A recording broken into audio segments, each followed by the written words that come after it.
గణపతియే నమః. స్వర్ణలక్ష్మీ నమస్తే అస్తు. పరబ్రహ్మ స్వరూపిణి రాజ్యం దేహి ధనం దేహి సర్వకామాంచ దేహి మే. ప్రతి ఒక్కళ్ళకి స్వర్ణలక్ష్మి అమ్మవారు బ్రహ్మ జ్ఞానాన్ని ఇవ్వాలని, తద్వారా ప్రతి ఒక్కళ్ళు ప్రతి నిమిషము చక్కగా నవ్వుతూ హ్యాపీగా ఉత్సాహంగా ఉండాలని, అలానే కొన్నిసార్లు కొన్ని సందర్భంలో మనకు నచ్చినవి వస్తాయి, కొన్నిసార్లు కొంచెం లేటుగా రావచ్చు, అలానే మనకు నచ్చిన వాళ్ళు కొన్నిసార్లు మన దగ్గర ఉండవచ్చు, కొన్నిసార్లు దూరంగా ఉండవచ్చు.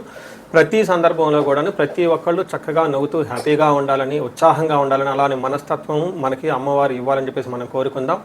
అంతేకాకుండా అమ్మవారు మనకి ధనాన్ని ఇవ్వాలి, ఐశ్వర్యాన్ని ఇవ్వాలి, సర్వకామాంచ సిద్ధి, అనుకున్న ప్రతి కొరకు కూడా నెరవేరాలి.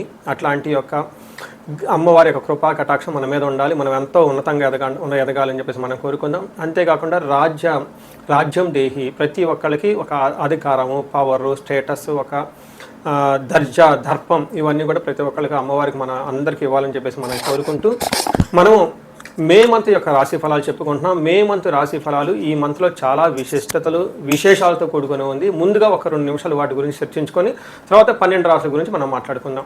ఈ మాసం మనకి వెరీ ఇంట్రెస్టింగ్గా పౌర్ణమితో స్టార్ట్ అయ్యి ఈ మాసం అంతా అంటే మే మంత్ అంతా పౌర్ణమితో స్టార్ట్ అయ్యి పౌర్ణమితో ఎండ్ అయిపోతుంది. మనం చూసుకుంటే ఇందులో వైశాఖ మాస పౌర్ణమితో స్టార్ట్ అయ్యి జ్యేష్ఠ మాస పౌర్ణమికి మనకి మే మంత్ అంతా ఎండ్ అయిపోతుందని గమనించుకోవాలి. ఇందులో 3 ముఖ్యమైన విశేషాలు ఉన్నాయండి. ఒకటి, ఈ మంత్ మనకి బిగినింగ్లోనే బుద్ధ పూర్ణిమతో స్టార్ట్ అయిపోతుంది. దీన్ని గురు పూర్ణిమ అంటారు, బుద్ధ పూర్ణిమ అని అంటారు, వైశాఖ మాస పూర్ణిమ అంటారు. చాలా చాలా విశిష్టత కలిగిన పూర్ణిమ. పర్టికులర్గా గురువుకు సంబంధించి, చంద్రుడికి సంబంధించి ఎవరైనా కనుక దోషాలు ఉంటే ఆ రోజున మెడిటేషన్, ధ్యానం చేస్తే చాలా బాగుంటుంది. కొన్ని వైష్ణవ టెంపుల్లో విష్ణుమూర్తికి కళ్యాణ మహోత్సవం కూడా జరుపుతూ ఉంటారు. చాలా చోట్ల జాతరలన్నీ జరుపుతూ ఉంటారు. ఒక వెరీ ఇంట్రెస్టింగ్, చక్కగా బాగా ఎంజాయ్ చేయవలసిన పౌర్ణమి వైశాఖ మాస పౌర్ణమి. తర్వాత మనకి 12 తారీఖు హనుమత్ జయంతి ఉంది. ఇది చాలా చాలా ముఖ్యం. పర్టికులర్గా ఏలినాటి శని ఎవరికైతే ఉంటుందో, తర్వాత కుజదశ, కుజుడు అనుకూలంగా ఎవరికైతే ఉన్నారో వీళ్ళు ఈ హనుమత్ జయంతిని చక్కగా జరుపుకోవాలని నేను కోరుకుంటున్నాను. ఆస్ట్రాలజికల్గా అంటే జ్యోతిష శాస్త్రం ప్రకారం ఒక ముఖ్యమైన విషయం ఉందని అందరికీ బాగా తెలిసింది. కర్తరి అంటారు. అంటే సూర్యుడి కృతికా నక్షత్రంలో ప్రవేశించిన తర్వాత సూర్యుడి యొక్క తీవ్రత చాలా అధికంగా ఉంటుంది కాబట్టి ఈ 13 రోజులు 15 రోజులు కర్తరి అంటారు. ఈ రోజుల్లో ఎక్కువగా మంచి మంచి పనులు చేయకుండా నిషిద్ధం అని చెప్తూ ఉంటారు. అంటే ఈ మాసంలో కర్తరి వచ్చేటప్పటికి 11వ తారీఖున కర్తెర స్టార్ట్ అవుతుంది, 28వ తారీఖు కర్తెర ఎండ్ అయిపోతుంది అనమాట. ఈ ఉన్న మధ్యలో 15-16 రోజులు మనం చూసుకుంటే కర్తరి అంటారు. ఈ కర్తెరలో జనరల్గా బావులు తవ్వటాలు, తర్వాత వ్యవసాయానికి సంబంధించిన పనులు స్టార్ట్ చేయటాలు, వివాహాలకు సంబంధించి లేదా కొంచెం గృహప్రవేశాలు లాంటివి చేయకుండా ఉంటే మంచిది. అయితే ఈ కర్తెర ఆధ్యాత్మికానికి సంబంధించిన పనులు చేయడానికి చాలా చాలా యోగ్యతనిస్తూ ఉంటుంది. హోమాలు చేసుకోవచ్చు, విద్యారంభం చేసుకోవచ్చు, చాలా మంచి మంచి పనులు, ఆధ్యాత్మిక సంబంధించిన ఎలాంటి పనులైనా చక్కగా చేసుకోవచ్చు. అలానే ఇంటికి సంబంధించిన పనులు, పాత ఇంటికి సంబంధించిన పనులు అవన్నీ చక్కగా చేసుకోవచ్చు. ఆల్రెడీ అంతకుముందు వివాహానికి సంబంధించిన పనులు చేస్తుంటే ఈ టైంలో కూడా కంటిన్యూ చేసుకోవచ్చు. అయితే కొత్తగా మాత్రం కొన్ని విషయాలు మాత్రం చేయకూడదని చెప్తుంటారు. సో ఇందులో ఇంతే కాకుండా జ్యోతిష శాస్త్రం ప్రకారం 4 గ్రహాలు ఈ మాసంలో కూడా మారుతూ ఉన్నాయి. ఇది కూడా ఒక ముఖ్యమైన విషయం. మనం ఇక ముందు వీడియోలో ఈ 4 గ్రహాల యొక్క ఇంపాక్ట్ ప్రతి రాశికి ఎలా ఉందో మనం తెలుసుకుందాం. మనం మీనరాశి గురించి చూస్తే మే మంత్లో ఎలా ఉంటుందంటే ఒక రకంగా ఒక హ్యాపీ న్యూస్ ఉంది మీనరాశి వాళ్ళకి. లాస్ట్ 2 months ఆల్మోస్ట్ 3 months సరిగా లేదు చెప్పడానికి. నాకు కూడా కొంచెం బాధ అనిపించింది. ఎందుకంటే వీళ్ళు ఏలినాటి శనితో ఆల్రెడీ చాలా బాధపడుతూ ఉన్నారు తీవ్రంగా. ఆ బాధలో ఇంకొక బాధలాగా అనిపించింది.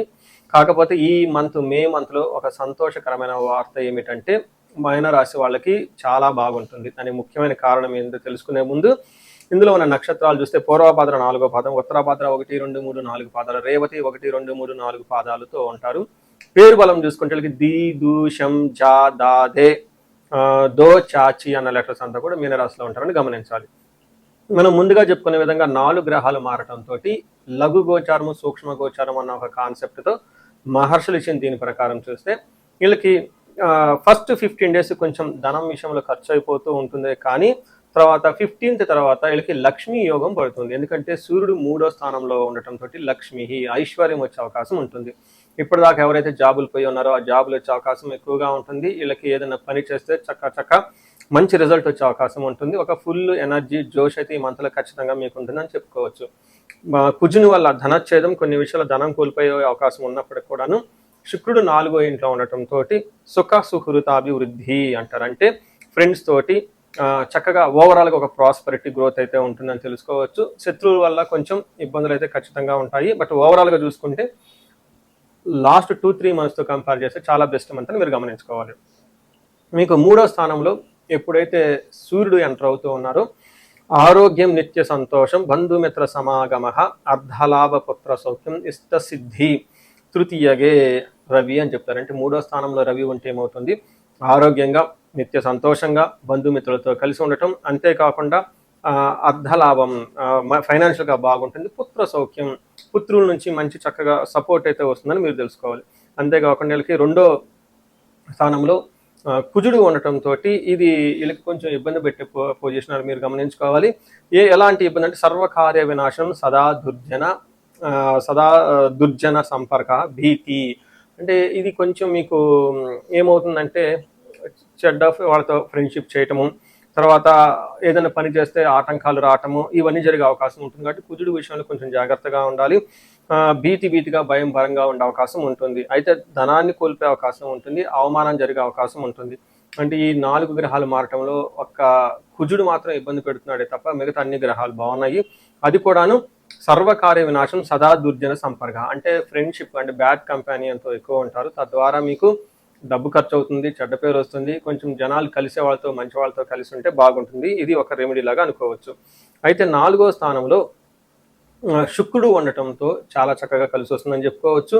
ఇక్కడ ఏం చెప్తారంటే శుక్రుడు 4వ స్థానం అంటే స్వబుద్ధి బంధు సన్మానం స్త్రీ సంభాషణ సంభ్రమ పుత్రమిత్ర కళాత్రాది విద్యాగోష్ఠు సుఖే భృగునందనే అని చెప్తారు. అంటే భృగునందుడు అంటే శుక్రుడు 4వ స్థానంలో ఉంటే భార్యల ద్వారా పుత్రుల ద్వారా సంతానం ద్వారా చక్కగా మాట్లాడుతూ మంచి ఒక విద్యకు సంబంధించిన వ్యవహారాలు, ఉన్నతికి సంబంధించిన వ్యవహారాలు మాట్లాడుతూ ఉంటారు. స్త్రీ సంభాషణ సంభ్రమ, లేడీస్ నుంచి మంచి సపోర్ట్ వస్తుంది, ఇంట్లో కానీ బయట నుంచి కానీ. అదే ఇన్ కేస్ లేడీస్ అయితే వర్కింగ్ ఉమెన్ ఎవరిని అంటే ఆఫీసుల దగ్గర నుంచి కానివ్వండి, కాలేజ్ దగ్గర నుంచి కానీ బయట నుంచి చక్కగా మంచి రిజల్ట్ వస్తుందని తెలుసుకోవాలి.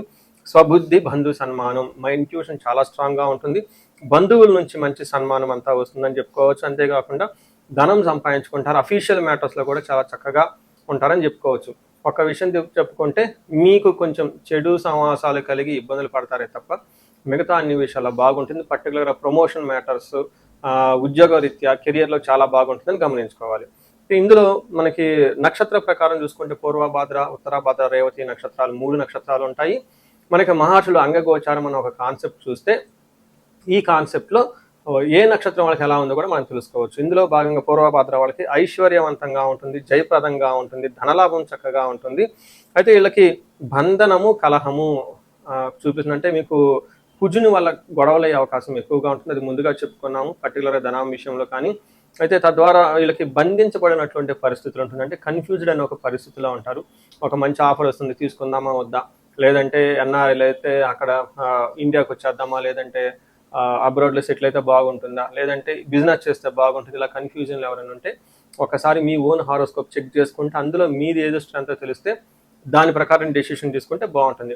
ఉత్తరాభాద్ర నక్షత్రం వాళ్ళకి ఐశ్వర్యప్రదంగా ఉంటుంది, చక్కగా ధనలాభం బాగా చూపిస్తుంది, విశేషమైన ధనలాభం ఉంది. వీళ్ళకి కలహము గొడవలయ్యే అవకాశం ఎక్కువ ఉంటుంది. దీంతో పాటు బంధించబడినటువంటి పరిస్థితి కూడా ఉంటుంది. అలానే రేవతి నక్షత్రం వాళ్ళకి ఐశ్వర్యప్రదంగా ఉంటుంది, సంపదలు బాగుంటుంది, ధనలాభం బాగుంటుంది, అన్నీ ఏ ప్రకారంగా చూసుకున్నా బాగుంటుంది. కాబట్టి రేవతి నక్షత్రం వాళ్ళకి మరణ తుల్యం అంటారంటే ఇప్పటిదాకా ఏదైనా ఒక వ్యవహారం జరిగిపోతూ ఉంటే దాని తర్వాత కట్ ఆగిపోయే అవకాశం ఉంటుంది.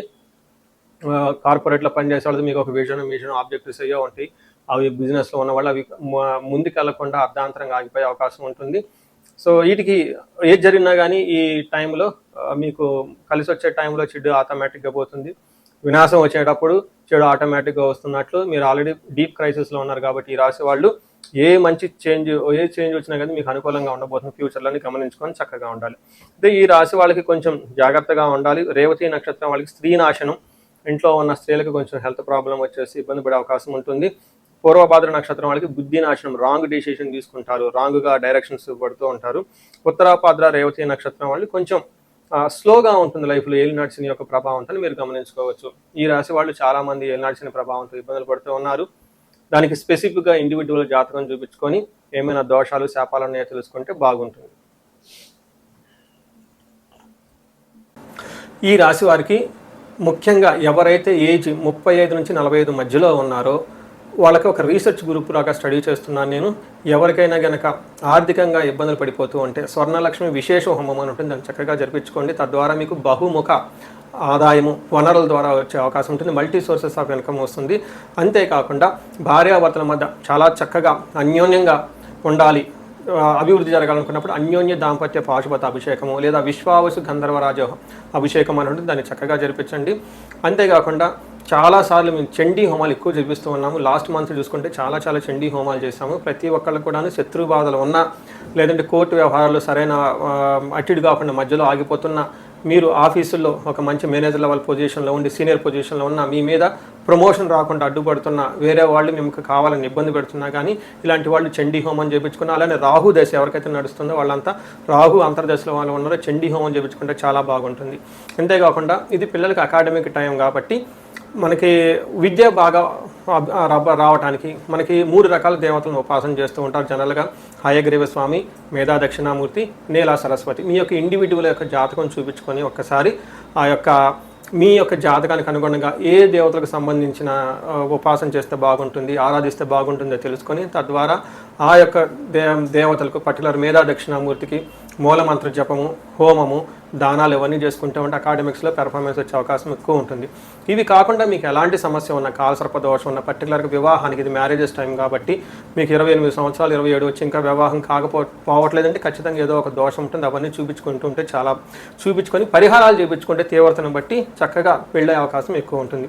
ఇవి కాకుండా మీ లైఫ్ అప్పటిదాకా 35 ఇయర్స్ వరకు చాలా బాగుంది, మాకు 35-45 మధ్యలో ఉండి అనుకోని విధంగా మేము మధ్యలో కెరీర్లో ఆగిపోయాము, స్టాగ్నేషన్ పీరియడ్ వచ్చింది, కన్ఫ్యూజన్ వచ్చింది, ఎటెల్లలో అర్థం కావట్లేదు అనుకున్న వాళ్ళు ఒక్కసారి జాతక చక్రం చూపించుకొని ఎందుకు ఇది వచ్చింది, దానికి ఏమన్నా శాపాలు ఉన్నాయా లేదంటే ఏమన్నా గ్రహ దోషాలు ఉన్నాయో తెలుసుకొని ఆ శాపాలు ఆ గ్రహ దోషాలు తీసేసుకుంటే లైఫ్ 10 ఇంట్లో ఖచ్చితంగా ముందుకెళ్తూ ఉంది. ఇంకా ఒకటి, ఎవరికైతే ఏలినాడు శని, అర్ధాశ్రమ శని, తర్వాత అష్టమ శని నడుస్తూ ఉందో వాళ్ళందరూ కూడాను చక్కగా సంపూర్ణ శాంతి పూజలు చేయించుకోవాలని చెప్పేసి, మీకు ఎలాంటి సమస్య ఉన్నా కానీ దానికి చక్కటి పరిష్కారం ఉంది, ఎలాంటి కన్ఫ్యూజన్ ఉన్నా దానికి పరిష్కారం మీ జాతకంలోనే ఉంది. చక్కగా పరిష్కారాలు చేసుకొని మీరు జీవితంలో 10 ఇంతలు ముందుకు ఎలా ఎదగాలని, మీకు అష్టైశ్వర్యాలు కలగాలి, భోగభాగ్యం కలగాలి, చక్కగా సమాజంలో ఉన్నతంగా ఉండాలని చెప్పేసి నేను కోరుకుంటున్నాను. నమస్తే.